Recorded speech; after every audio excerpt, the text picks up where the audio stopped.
Assalamualaikum warahmatullahi wabarakatuh. Dan ini kita masih melanjutkan dalam rangka memaksimalkan untuk menulis karya ilmiah. Jadi pada kesempatan kali ini poin yang perlu diketahui bersama, ya, poin-poin yang saya sampaikan mengenai metode ilmiah dan penelitian dalam menulis karya ilmiah. Pada pembahasan kali ini mengenai metode ilmiah dan penelitian, nah ini memang harus kita cermati bersama, ya. Metodologi ilmiah dan non ilmiah, ya. Jadi metodologi adalah pengetahuan tentang cara-cara atau science of methods, ya, dalam konteks penelitian. Nah, metodologi adalah totalitas cara untuk meneliti dan menemukan kebenaran. Nah, ada dua pendekatan untuk memperoleh kebenaran, yaitu pendekatan non ilmiah dan pendekatan ilmiah. Pendekatan atau metode ilmiah tidak harus selalu dikaitkan dengan karya ilmiah. Tentu saja kita boleh menggunakan pendekatan ilmiah untuk menyelesaikan berbagai persoalan dalam kehidupan sehari-hari. Dengan menggunakan pendekatan ilmiah, diharapkan kita dapat menyelesaikan masalah secara jernih. Nah, tidak hanya berdasarkan prasangka, mitos, tahayul, dan emosi. Pendekatan non ilmiah tidak menggunakan hasil pengukuran empiris. Nah, suatu persoalan dapat dikaitkan dengan mitos, kepercayaan, keyakinan, ego, dan hal-hal lain yang bersifat tidak logis. Nah, sebagai contoh, sakit demam yang dialami oleh seorang anak adalah akibat guna-guna dukun santet. Nah, seringkali kesimpulan akhirnya tidak jelas atau samar. Nah, sehingga pendekatan non ilmiah tidak dapat dijadikan acuan di dalam dunia pendidikan. Nah, seorang siswa tidak boleh atau seorang mahasiswa tidak boleh menggunakan pendekatan non ilmiah untuk menyelesaikan sebuah karya ilmiah. Jadi kalau kita perhatikan bahwa perbedaan antara pendekatan ilmiah dan non ilmiah, tentu kalau kita lihat dari aspek kalau perumusan masalah dan untuk pendekatan ilmiah itu jelas dan spesifik. Nah, sedangkan untuk pendekatan non ilmiah itu kabur atau abstrak. Kemudian dari aspek masalah, untuk pendekatan ilmiah ini dapat diamati dan diukur secara empiris. Kalau pendekatan non ilmiah tentu tidak selalu diukur secara empiris dan dapat bersifat supranatural atau dogmatis. Kemudian mengenai masalah aspek jawaban, ini kalau pendekatan ilmiah berdasarkan pada data hasil pengamatan. Nah, kalau non ilmiah ini sama dan tidak berdasarkan data hasil pengamatan. Kemudian dari proses pengumpulan data, kalau penelitian ilmiah ini pengumpulan dan analisis data serta pengambilan keputusan berdasarkan logika yang benar. Lalu kalau pendekatan non ilmiah ini tidak didasarkan pada hasil pengumpulan data dan analisa data secara logis. Nah, kalau dilihat dari aspek kesimpulan, untuk pendekatan ilmiah terbuka untuk diuji oleh orang lain. Nah, kalau sedangkan non ilmiah ini tidak dapat diuji ulang oleh orang lain. Nah, kita sudah melihat perbedaan mendasar antara pendekatan ilmiah dan non ilmiah. Nah, tentunya yang menjadi ciri atau karakteristik pendekatan ilmiah itu bersifat kritis dan analisis, kemudian bersifat empiris, ya, kemudian bersifat logis, kemudian bersifat objektif, kemudian bersifat konseptual. Kita dapat mendekati sebuah persoalan dari persoalan dari berbagai sudut pandang. Nah, untuk memahami perbedaan keduanya, tentunya kalau kita perhatikan contoh kasus. Nah, misalnya Eko sedang sakit perut atau perut. Nah, sudah seminggu Budi terbaring di tempat tidur dan tidak dapat bekerja. Nah, sebelum jatuh sakit, Budi pernah makan sesuatu dan tadi ya, mohon maaf, Budi sedang sakit perut. Nah, kemudian sudah seminggu Budi terbaring di tempat tidur dan tidak dapat bekerja. Sebelum jatuh sakit, Budi pernah makan sesuatu. Nah, Budi ingin sehat agar dapat kembali bekerja. Dan mari kita bisa telusuri dan bagaimana untuk memandang persoalan yang dialami Budi melalui pendekatan ilmiah dan non ilmiah. Tentu yang menjadi permasalahan, Budi sakit perut selama seminggu.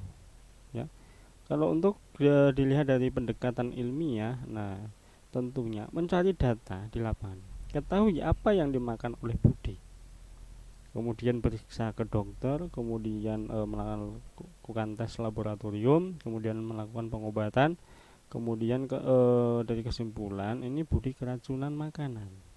Nah, kalau pendekatan ilmiah ini pergi ke dukun. Ya.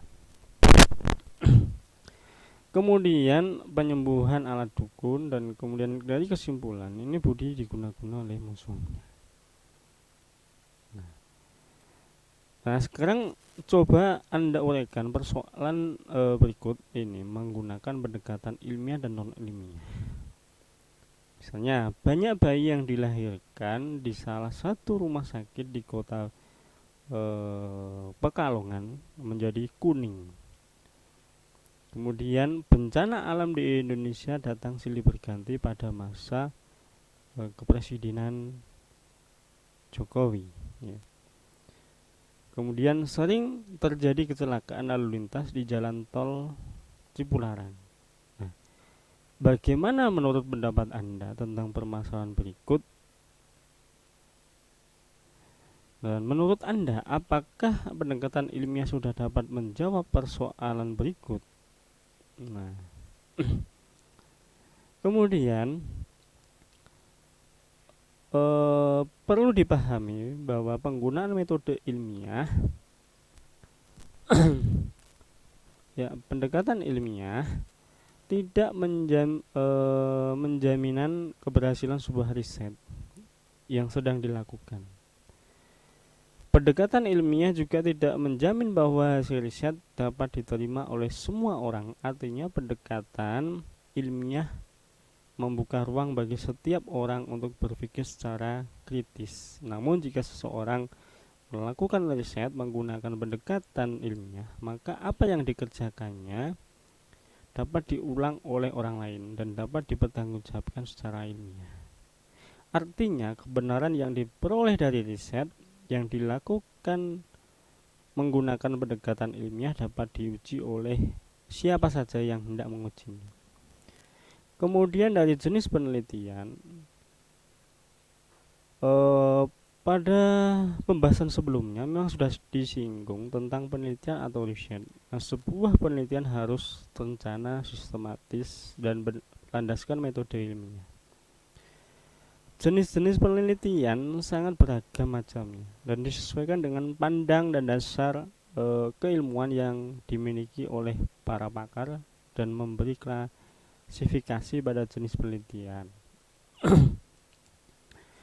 Kalau dilihat dari menurut pendekatan analitik, tentunya dilihat dari pendekatan analisisnya, penelitian dibagi menjadi dua, yaitu penelitian kuantitatif dan penelitian kualitatif.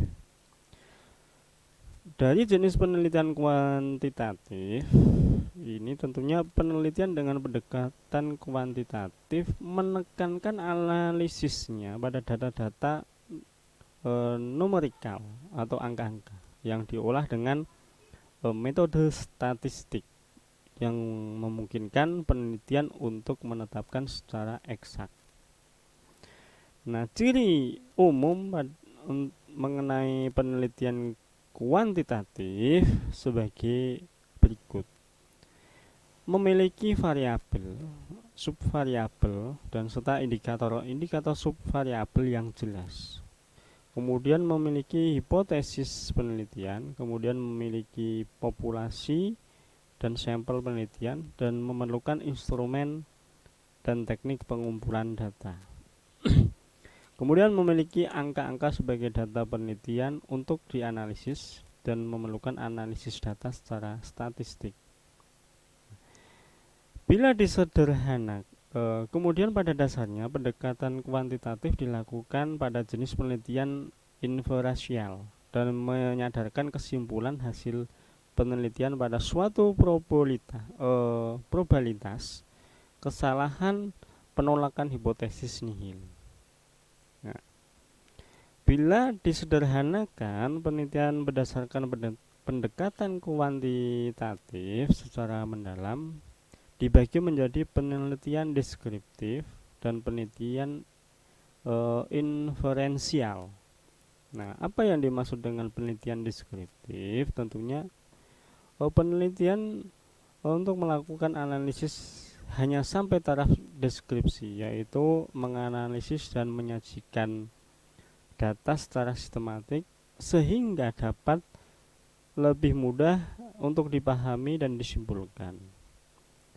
Nah, penelitian deskriptif ini bertujuan menggambarkan secara sistematik dan akurat fakta dan karakteristik mengenai populasi atau mengenai bidang tertentu. Biasanya analisis yang sering digunakan adalah analisis persentase dan analisis kecenderungan. Nah, untuk kesimpulan yang dihasilkan tidak bersifat umum, dan jenis penelitian deskriptif yang cukup dikenal adalah penelitian survei. Kemudian penelitian inferensial melakukan analisis hubungan antar variabel dengan pengajuan hipotesis. Dengan demikian, kesimpulan penelitian jauh melebihi sajian data kualitatif saja, dan kesimpulannya ada kalanya bersifat umum.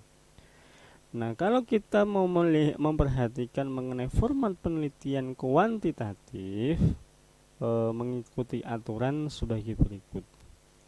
Di bab yang pertama tentunya ada pendahuluan, kemudian latar belakang, kemudian yang B identifikasi masalah, kemudian C pembatasan masalah, kemudian E tujuan penelitian, kemudian F manfaat penelitian. Kemudian di bab yang kedua ada kajian kepustakaan. Tentunya A ada kajian atau landasan teori. Nah, yang pertama mengenai konsep variabel, kemudian teori yang mendukung. Kemudian kajian atau hasil penelitian terdahulu. Kemudian C kerangka pemikiran, kemudian D hipotesis penelitian. Dan kemudian pada bab yang ketiga biasanya metodologi penelitian.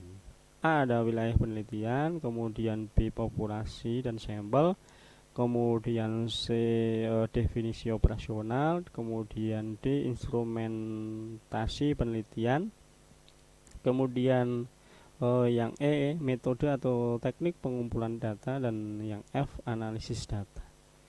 Dan di pada bab yang keempat itu hasil penelitian. Nah, A tentunya mengenai deskripsi data, data-data yang sesuai dengan yang diteliti, ya, tentunya.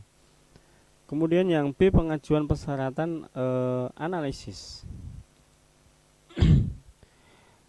Pengajuan persyaratan analisis. Kemudian yang C, pengujian hipotesis. Kemudian D, diskusi atau pembahasan. Kemudian keterbatasan penelitian. Dan yang kelima biasanya kesimpulan dan saran. Nah, tentunya di A ada kesimpulan, kemudian B implikasi hasil penelitian, dan juga C saran-saran. Dan yang terakhir tentunya daftar kepustakaan. Dan semua dari mulai awal yang memang sudah disusun dari mulai pendahuluan sampai pada kesimpulan dan sampai pada hasil dan penelitian, tentunya apa yang menjadi sumber-sumber dalam penelitian tentunya harus dicantumkan dalam daftar pustaka.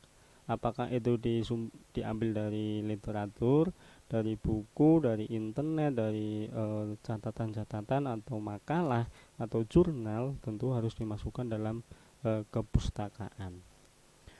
Kemudian jenis penelitian menurut pendekatan kualitatif. Nah, pendekatan kualitatif pada umumnya menekankan analisis proses dari proses berpikir secara deduktif dan induktif yang berkaitan dengan dinamika hubungan antar fenomena yang diamati dan senantiasa menggunakan logika ilmiah.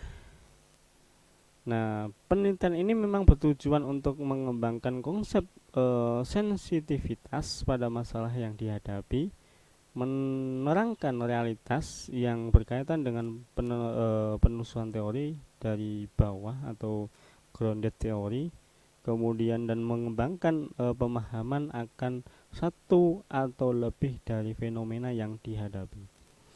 Kemudian kalau kita melihat dari menurut tujuan, nah, dari jenis penelitian menurut tujuan terdiri dari yang pertama penelitian eksploratif, kemudian penelitian pengembangan, kemudian penelitian verifikatif.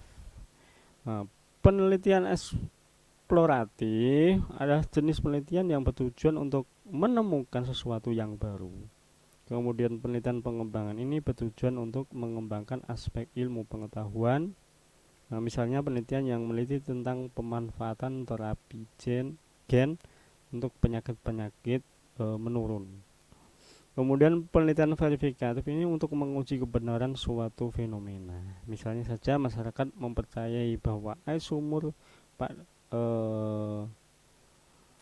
Pak Eko mampu mengobati penyakit mata dan kulit.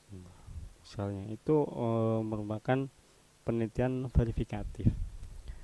Nah, kemudian untuk melihat menurut waktu, tentunya menurut waktu ini penelitian longitudinal. Nah, penelitian longitudinal adalah penelitian yang dilakukan dengan ciri waktu penelitian lama, memerlukan biaya yang relatif besar, dan melibatkan populasi yang mendiami wilayah tertentu, dan dipusatkan pada perubahan variabel amat dari waktu ke waktu. Nah, penelitian ini secara umum bertujuan mempelajari pola dan urutan perkembangan dan atau perubahan sesuatu hal sejalan dengan berlangsungnya perubahan waktu. Kemudian kohort ini penelitian kohort ini sering juga disebut penelitian follow up atau penelitian insidensi yang dimulai dengan sekelompok orang atau kohort ya yang bebas dari penyakit yang diklasifikasikan ke dalam subkelompok tertentu sesuai dengan paparan terhadap sebuah penyebab potensinya terjadi penyakit atau outcome. Ya. Jadi ciri umum penelitian kohort ini juga dimulai dari pemilihan subjek berdasarkan status paparan dan kemudian melakukan pencatatan terhadap perkembangan subjek dalam kelompok studi amatan dan kemudian dimungkinkan penghitungan laju insidensi dari masing-masing kelompok studi. Kemudian peneliti hanya mengamati dan mencatat paparan dan penyakit dan tidak dengan sengaja mengalokasikan paparan. Nah, oleh karena itu penelitian kohort diikuti dalam suatu periode tertentu, maka rancangannya dapat bersifat retrospektif dan prospektif. Ya. Tergantung pada kapan terjadinya paparan pada saat peneliti maka peneliti mau mengadakan penelitian. Nah, dari rancangan penelitian kohort perspektif, jika paparan sedang atau akan berlangsung pada saat penelitian memulai penelitiannya.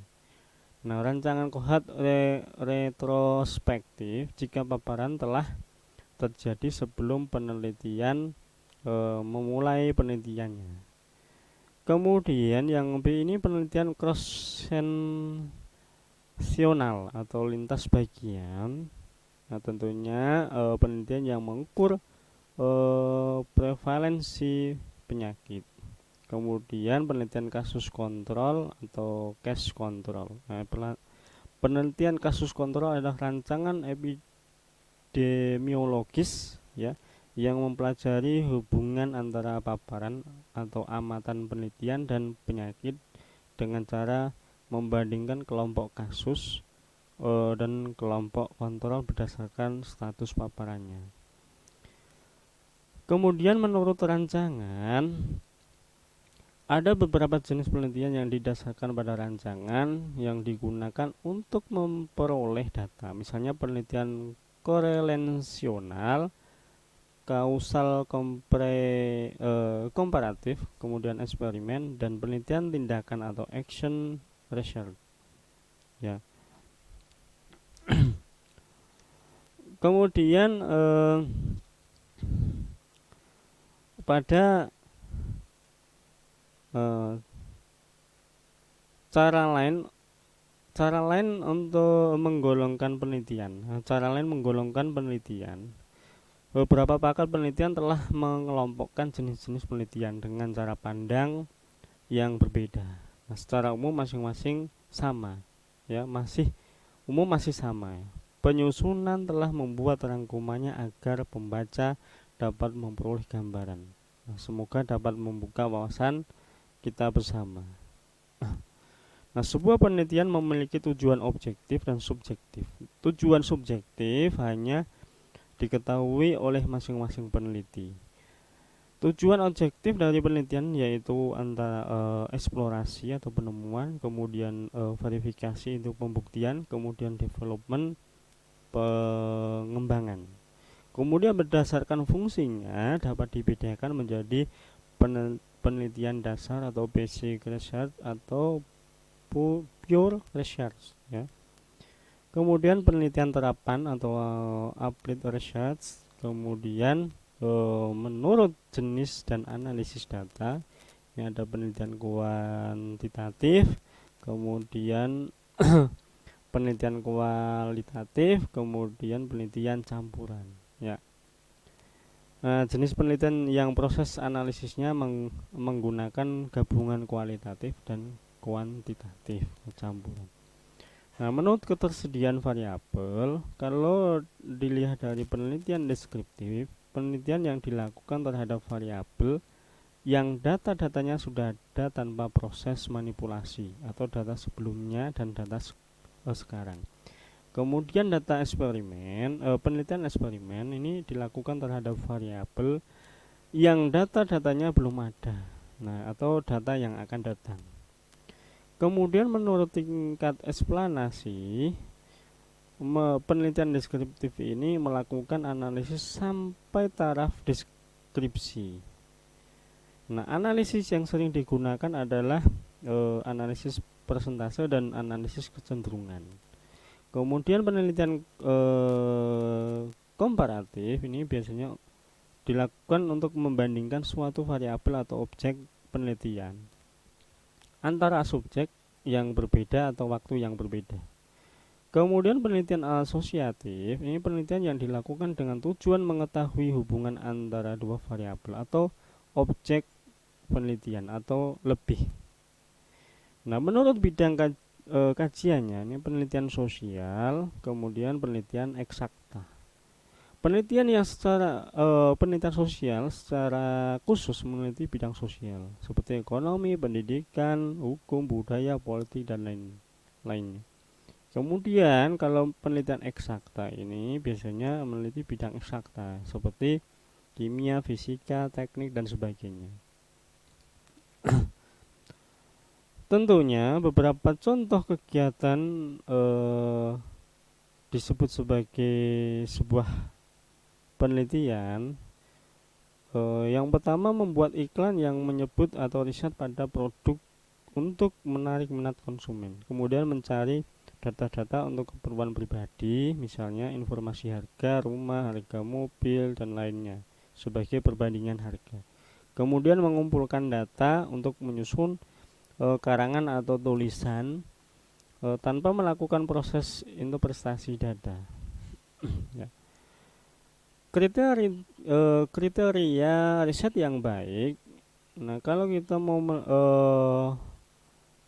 beberapa kriteria untuk menilai kualitas penelitian, ya. Yang pertama, memiliki tujuan yang jelas berdasarkan pada permasalahan yang tepat. Kemudian menggunakan landasan teori yang tepat dan metode penelitian yang cermat dan teliti.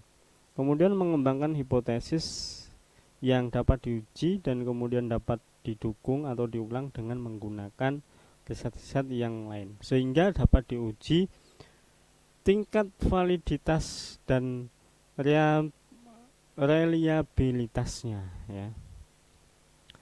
Kemudian memiliki tingkat ketepatan dan kepercayaan yang tinggi dan yang selanjutnya bersifat objektif, artinya kesimpulan yang ditarik harus benar-benar berdasarkan data yang diperoleh di lapangan. Kemudian dapat digeneralisasikan, artinya hasil penelitian dapat diterapkan pada lingkup yang lebih luas. Nah, sebuah riset yang berkualitas dan sukses dapat menghasilkan produk atau inovasi baru yang dapat langsung dipakai oleh masyarakat atau dunia industri.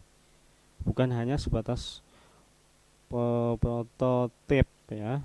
Kemudian paten atas produk, kemudian publikasi di jurnal internasional, kemudian teori baru yang bermanfaat bagi perkembangan ilmu pengetahuan. Nah, kalau kita mau memperhatikan mengenai masalah yang patut dibahas secara ilmiah, ya, ada beberapa kriteria yang perlu mendapat perhatian. Tentunya masalah penelitian harus yang berguna untuk kita. Kemudian masalah yang dipilih harus relevan dengan kemampuan atas keahlian peneliti. Kemudian masalah peneliti harus menarik perhatian untuk didengarkan. Kemudian masalah peneliti dapat mungkin menghasilkan sesuatu yang baru. Kemudian masalah penelitian harus dipilih yang dapat dihimpun datanya secara lengkap dan konsisten. Kemudian masalah penelitian tidak boleh terlalu luas, tetapi juga tidak boleh terlalu sempit. Masalah penelitian yang dapat diangkat untuk diteliti memiliki unsur sebagai berikut. Masalah penelitian harus tampak dan dirasakan sebagai suatu tantangan bagi peneliti untuk dibicarakan dengan mempergunakan keahlian atau kemampuan profesionalnya. Kemudian masalah penelitian merupakan kondisi yang menunjukkan kesenjangan atau gap antara peristiwa atau keadaan nyata atau dasen dengan tolak ukur tertentu dasolen sebagai kondisi ideal atau seharusnya bagi peristiwa atau keadaan tertentu. Kemudian masalah penelitian adalah keraguan yang timbul terhadap suatu peristiwa atau keadaan tertentu berupa kesangsian tentang tingkat kebenarannya suatu peristiwa atau keadaan. Nah, mengenai proses riset, sebuah karya ilmiah harus tunduk pada sistematika penulisan standar.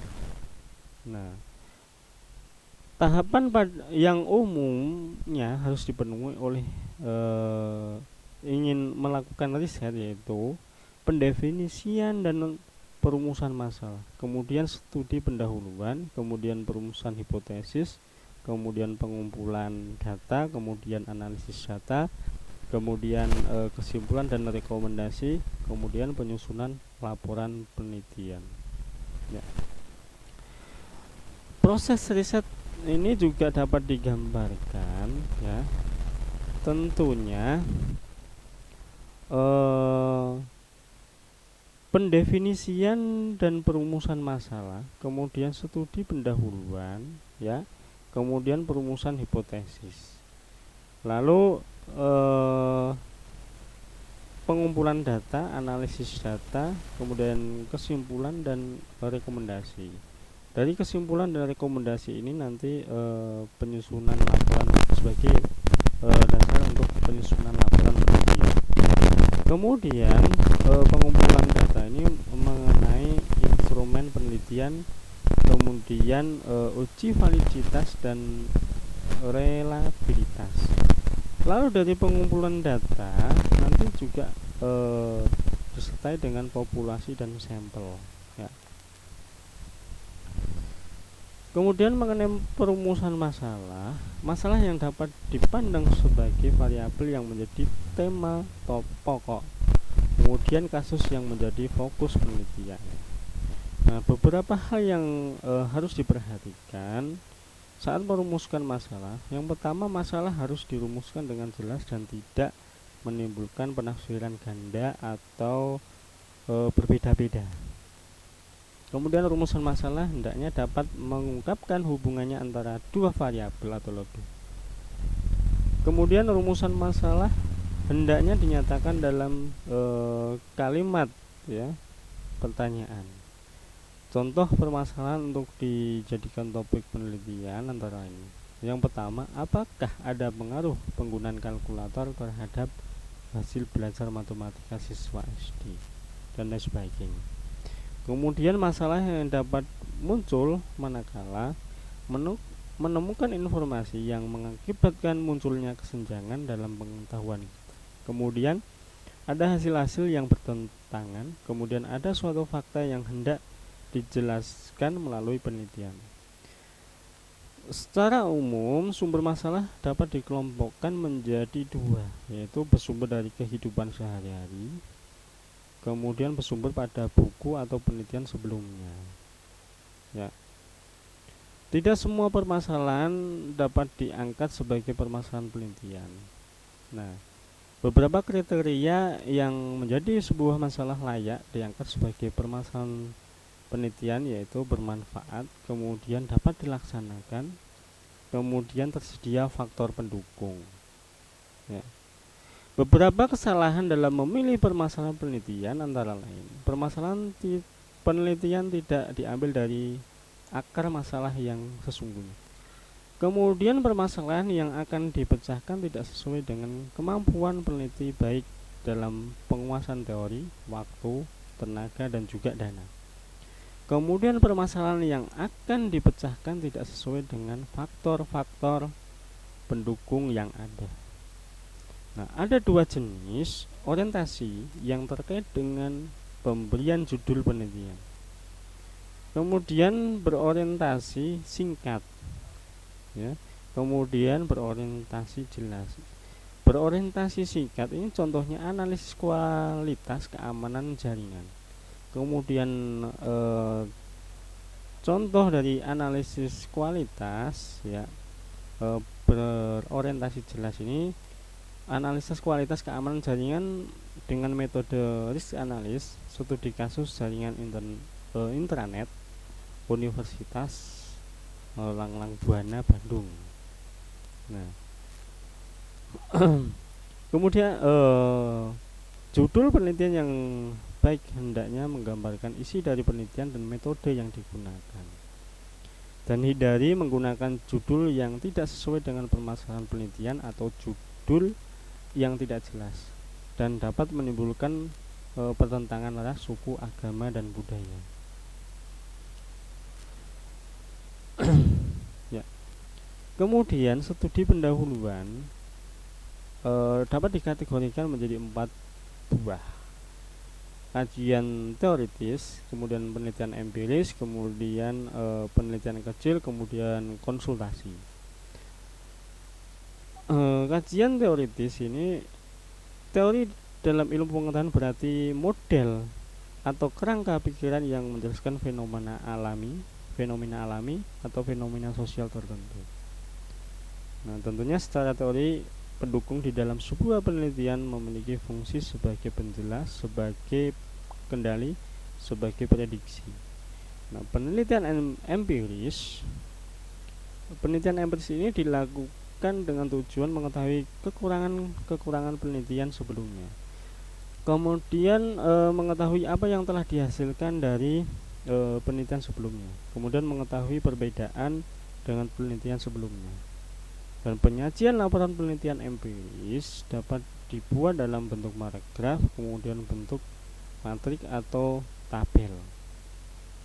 Kemudian penelitian kecil ini dapat dikatakan sebagai penelitian pendahuluan. Penelitian kecil ini dilakukan dengan melakukan penelitian dan mengambil sampel kecil untuk memperoleh gambaran tentang apa yang akan kita teliti. Kemudian konsultasi. Konsultasi ini biasanya melibatkan narasumber yang dianggap ahli dalam bidang tertentu. Nah, di beberapa karakteristik konsultasi dilakukan dengan cara bertemu dan minta informasi tentang apa yang akan diteliti kepada orang-orang yang dianggap ahli dalam bidangnya. Kemudian keberhasilan teknik ini akan sangat tergantung kepada ketepatan peneliti dalam memilih narasumber. Kemudian teknik ini sangat cocok jika peneliti memiliki keterbatasan dalam hal waktu dan biaya. Kemudian perumusan hipotesis ini merupakan jawaban sementara terhadap masalah penelitian. Nah, jika dalam kajian teoretik diambil dari teori-teori yang sudah mapan, maka peneliti memiliki landasan berpijak yang kuat untuk menyusun kerangka berpikir bagi perumusan hipotesis. Ya. Untuk penelitian dan metode deskriptif, historis, filosofis, pelacakan, evaluasi, dan tindakan-tindakan memerlukan hipotesis. Adapun untuk penelitian yang menggunakan satu variabel boleh menggunakan atau tidak menggunakan hipotesis. Adapun ciri-ciri hipotesis yang baik antara lain dinyatakan dalam kalimat yang tegas, kemudian dapat diuji secara alamiah, terus memiliki pengaruh yang berarti terhadap produktivitas karyawan. Oh iya, kemudian dasar dalam merumuskan hipotesis kuat. Ya. Mengenai perencanaan penelitian, untuk melakukan observasi dengan tujuan tertentu atau suatu penelitian diperlukan suatu rencana kegiatan yang terinci, yang umum disebut rencana atau proposal penelitian. Nah, proposal atau desain penelitian adalah pedoman atau prosedur serta teknik dalam perencanaan penelitian yang berguna bagi panduan untuk membangun strategi yang menghasilkan model atau blueprint penelitian. Nah, suatu rencana penelitian pada umumnya memuat pembahasan tentang sub pokok bahasan, latar belakang, tujuan penelitian, hipotesis, kemudian metode pengumpulan data, juga kemudian metode analisis. Latar belakang, ya. Ya. Kemudian perencanaan penelitian dapat dikelompokkan berdasarkan beberapa kategori, diantaranya berdasarkan perumusan masalah, kemudian berdasarkan metode pengumpulan data, kemudian berdasarkan pengendalian variabel-variabel oleh peneliti, kemudian berdasarkan tujuannya, ya termasuk ada penelitian deskriptif, komparatif, kemudian penelitian asosiatif. kemudian berdasarkan dimensi waktu studi, kemudian berdasarkan lingkungan studi, ya. Untuk mengemukakan ada 8 macam kesalahan dalam rencana penelitian, ya. Surrogate information error dan measurement error, kemudian experimental error, kemudian population specification error, kemudian frame error, kemudian sampling error, kemudian selection error, kemudian non response error. Ya, demikian yang dapat saya sampaikan mengenai metode ilmiah dan penelitian dalam rangka mempersiapkan untuk menulis karya ilmiah. Apa yang saya sampaikan ini semoga bisa bermanfaat, dan untuk mengenai saran dan masukan bisa disampaikan melalui kontak person yang sudah tertera dalam running text. Saya akhiri cukup sekian, kurang lebihnya saya mohon maaf. Akhir kata, assalamualaikum warahmatullahi wabarakatuh.